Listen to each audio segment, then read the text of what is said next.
Hello everyone, Zero Fossil Fuel. Today is Wednesday, October 21st, 2009, and this is a Zero News update. This is going to be a fairly brief update. I don't have a whole lot to talk about, but what I do have to talk about is pretty important. First, a follow-up to the video that I produced, number 183, regarding refusing the swine flu vaccination. Earlier this week, as confirmed by a press release from GlaxoSmithKline in Germany, the German Federal Ministry announced that 2 flavors of the H1N1 vaccine had been ordered. One flavor for the governmental officials and soldiers of Germany, and the other flavor for the general population.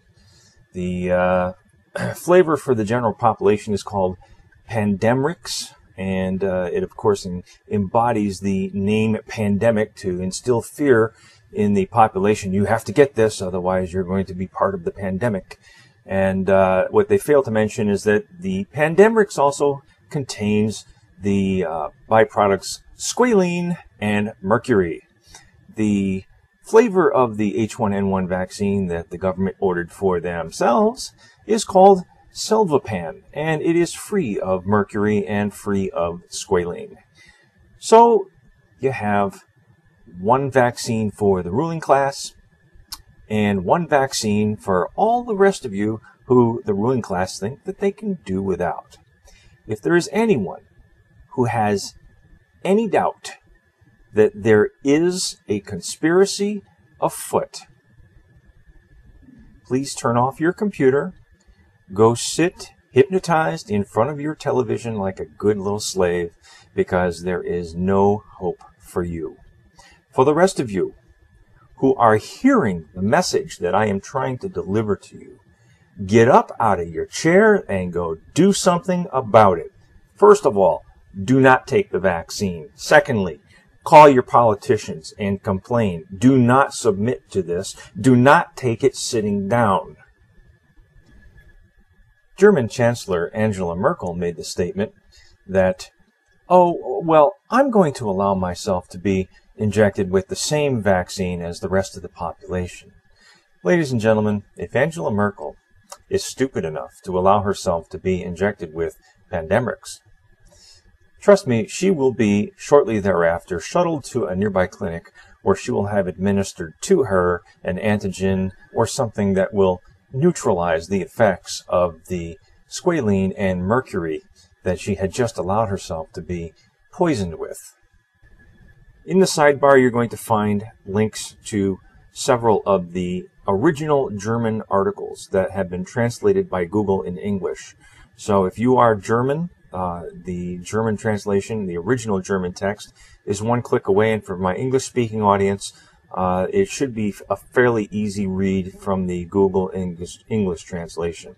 I hope you enjoy it. Please take the time to read the information contained in these links, and please make an informed decision for yourself. On to a slightly different topic. I get really upset when people come to me and say, or I hear news of members of our collective, when I hear that they have signed a non-disclosure agreement with a company for whatever reason, and suddenly we stop hearing from them. Or we hear one of our fellow HHO developers say, well, that's my secret, and I'm not going to tell anybody what it is. Or we're not releasing that to the public just yet. I get really angry when I hear things like that. And I want you to know that if you ever receive an email from me, at the bottom of every single email that I send out from now on is the following legal disclaimer. And I'm going to read this verbatim, so I apologize for not looking directly at the camera, but it reads, quote, "Legal disclaimer. This email and any files transmitted with it are not confidential and not intended solely for the use of any one individual or entity. Absolutely nothing in this communication should in any way be considered proprietary or secret knowledge. You are hereby notified that disclosing, copying, distributing, or taking any action in reliance upon the contents of this information is encouraged. It is released into the public domain without limitation. Period. End quote. I hope you and your family are well. Peace.